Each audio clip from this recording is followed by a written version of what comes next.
اس وقت خطہ آگ اگل رہا ہے، اور آگ اس طرح اگل رہا ہے کہ دو دشمن، اگر ہم اپنی طرح سے دیکھیں تو دو دشمن ہمارے جو ہیں وہ اکٹھے ہیں، اور ہمارے ہمسایہ اسلامی ملک پر وہ اس وقت جو ہے بدماشی مسلط کر رہے ہیں، اس بنیاد پر کہ وہ نیوکلیئر پاور کیوں بن رہا ہے، اس بنیاد پر کہ دنیا کو اسرائیلی بم منظور ہے لیکن اسلامی کسی ملک کا بم منظور نہیں ہے۔ تو میں یہ کہتی ہوں کہ اگر دنیا کو اسرائیلی نیوکلیئر بم منظور ہے تو پاکستان کو ایرانی بم بھی منظور ہونا چاہیے۔ جناب چیئرمین، کل ایک بڑے ملک کے صدر نے کہا کہ ایران انکنڈیشنل سرنڈر کرے، کیوں؟ اس لیے کہ وہ لڑ رہا ہے، کیوں؟ اس لیے کہ پہلی دفعہ جو غزہ میں وہ کرتے رہے اس کی چھوٹا سا ان کو مزہ حائفہ میں اور تل ابیب میں اور اپنے شہروں میں بھی ملا، کیوں؟ انہیں پتہ چلا ان کے چند لوگوں کو کہ گھر گرنے کا کیا دکھ ہوتا ہے، ان کو پتہ چلا بنکر میں کیسے جایا جاتا ہے، ان کے 24-25 لوگ مر گئے تو دنیا جو ہے وہ اچھل پڑی، اور کیوں کہا جا رہا ہے انکنڈیشنل سرنڈر؟ اور اس بات پہ میں ایران کو سلام پیش کرتی ہوں کہ چاہے جیسے بھی وہ لڑ رہا ہے، وہ واحد اسلامی ملک ہے جو لڑ پڑا ہے، وہ ان کو وہ مزہ چکھا رہا ہے جو انہوں نے اس سے پہلے نہیں چکھا، اور آپ ان کے چہروں پہ خوف دیکھ سکتے ہیں، اور تمام مسلمان چاہے وہ ان کے حکمران پٹھو ہی کیوں نہ ہو اسرائیل کے، وہ دل میں خوش ہیں اور وہ دل میں دعا کر رہے ہیں کہ جو ایران ہے وہ کامیاب ہو۔ جناب چیئرمین، ایک صدر ملک کا دوسرے ملک کے سپریم لیڈر کو کہتا ہے کہ ہم اس کو قتل نہیں، اب فی الحال قتل کرنے کا نہیں سوچ رہے، قتل کر سکتے ہیں، فی الحال قتل کرنے کا نہیں سوچ رہے، ہم ان کو بم نہیں بنانے دیں گے۔ آپ کا کیا خیال ہے کہ ان کا ہمارے بارے میں کیا سوچ ہے؟ آپ کا کیا خیال ہے کہ اسرائیل ہمارے بم پہ نظر نہیں رکھے ہوئے؟ اسرائیل کو ہماری جوہری طاقت جو ہے وہ قبول ہے؟ ہرگز نہیں۔ اگر ایران یہ جنگ خدا نہ خواستہ ہار گیا تو وی آر نیکسٹ۔ کیا ہم تیار ہیں؟ کیا ہم اس ہاؤس میں ڈیبیٹ نہیں کر سکتے؟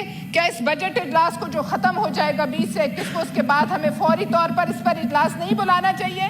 کیا ہم خواب خرگوش میں رہیں گے؟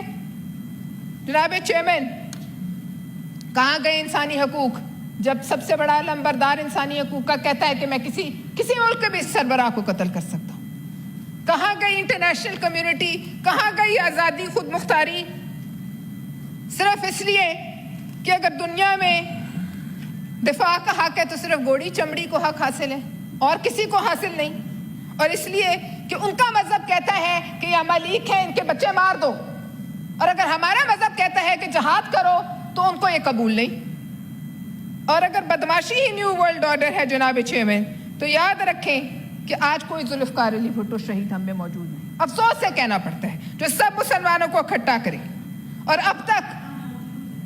اب تک امام مہدی اور حضرت عیسیٰ علیہ السلام کا ظہور نہیں ہوا ہے، لہٰذا اب یہ جنگ آپ پہ مسلط ہو تو خود ہی لڑنی پڑے گی۔ اور یہ میں ضرور کہنا چاہتی ہوں کہ ہمیں یہاں سے واضح پیغام دینا چاہیے ہمارے پارلیمنٹ سے، ہماری حکومت سے، ہماری فوج سے، کہ اگر پاکستان کے ساتھ چھیڑخانی کی گئی تو پھر ہم آخری حد تک جانے میں 1 منٹ کا توقف نہیں کریں گے۔ جس دنیا میں پاکستان نہ ہو وہ دنیا بے شک ہماری طرف سے تباہ ہو جائے، ہمیں کوئی فرق نہیں پڑتا، برباد ہو جائے ہمیں فرق نہیں پڑتا۔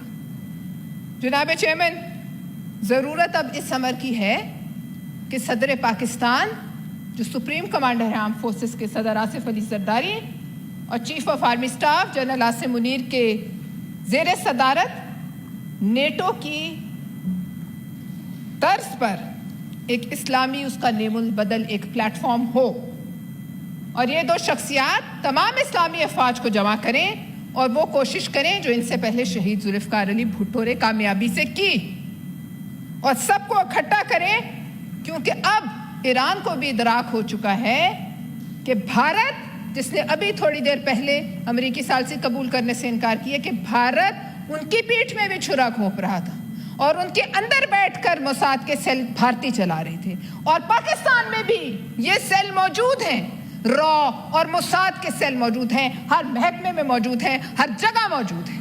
ان کو بھی پکڑ کر سمندر برد کیا جائے اس سے پہلے کہ یہ ہمیں کوئی ایسا نقصان پہنچائیں۔ دوسری اور آخری چیئرمین میری گزارش یہ ہے کہ ایک وار فنڈ بنایا جائے. بجٹ کی بات ہو رہی ہے, ایک وار فنڈ بنایا جائے.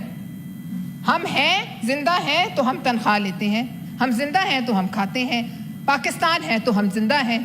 اور اس وار فنڈ میں 5 لاکھ سے اوپر جس سرکاری افسر کی تنخواہ ہو وہ ساری اس وار فنڈ میں ڈال دی جائے.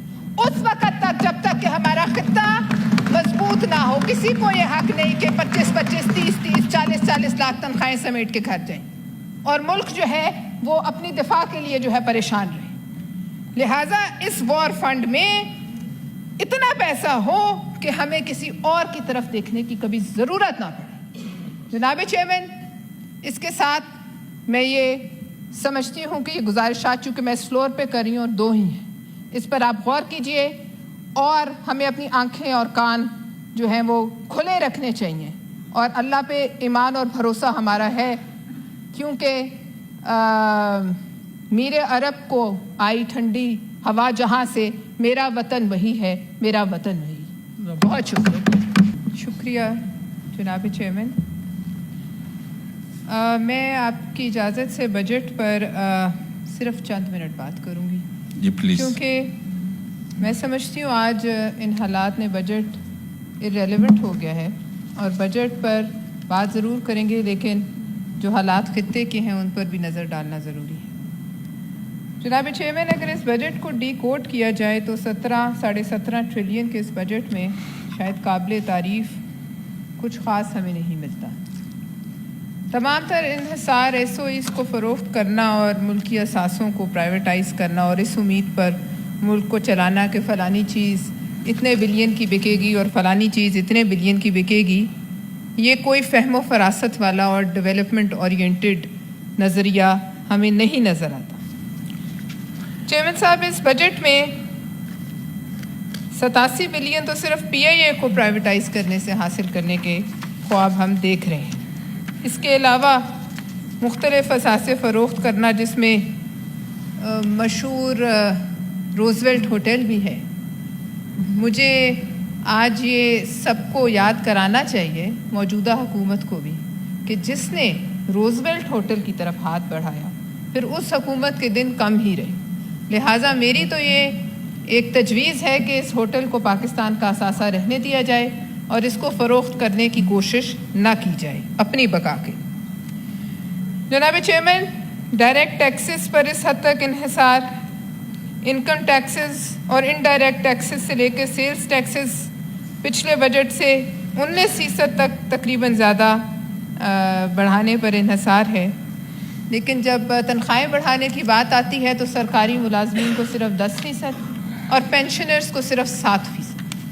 میں یہ سمجھتی ہوں کہ یہ بہت ناانصافی ہے, اور اگر ہم نہیں چاہتے کہ لوگ ہمیں بدوائیں دیں تو اس پر نظر ثانی کیجیے. پھر پیٹرولیم لیوی کے نام پر ایک نئی پاخ آ گئی ہے. کہا یہ جا رہا ہے کہ جی یہ اس سے کلائمیٹ چینج کا کوئی بھلا ہوگا, لیکن اگر ہم اسلام آباد کو ہی دیکھیں جو پاکستان کا سب سے سرسبز اور خوبصورت شہر تھا, تو جس حساب سے یہاں درخت کاٹے گئے ہیں, جس حساب سے اسلام آباد کو گنجا کیا گیا ہے, اور جو گرمی اسلام آباد میں صدیوں میں نہیں پڑی تھی وہ آج جو ہے ہم نے hottest day in the history of Islamabad چند دن پہلے دیکھا. تو اس کی ہوتے ہوئے یہ پیسہ, اس کا 1 روپیہ بھی, اس کا 1 پیسہ بھی کلائمیٹ چینج پر نہیں خرچ ہوگا. پھر آپ کہتے ہیں چھوٹی گاڑیاں جو عام آدمی استعمال کرتا ہے 850 سی سی 800 سی سی سے کم, اس پر 18% ٹیکس لگا دینا.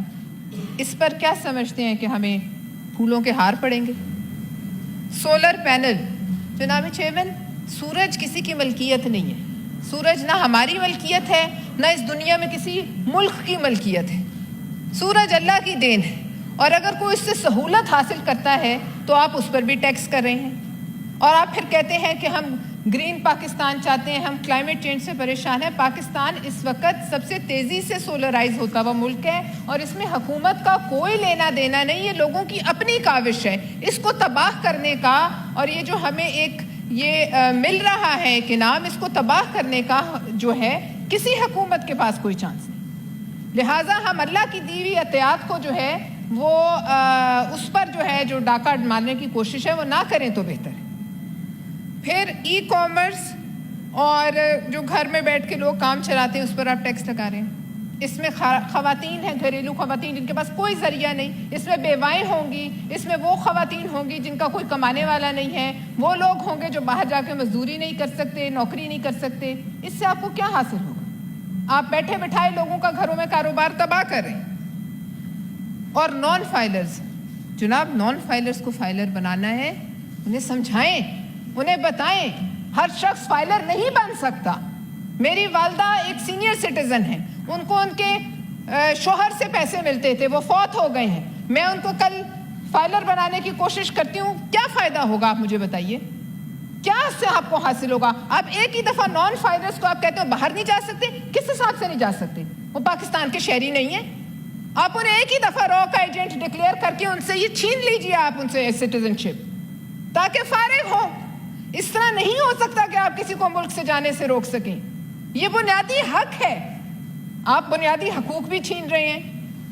آپ ذرا ایک دفعہ ایف بی آر کے جو بڑے بڑے افسران ہیں ان سے کہ اپنے اثاثے کیوں نہیں ڈکلیئر کرتے؟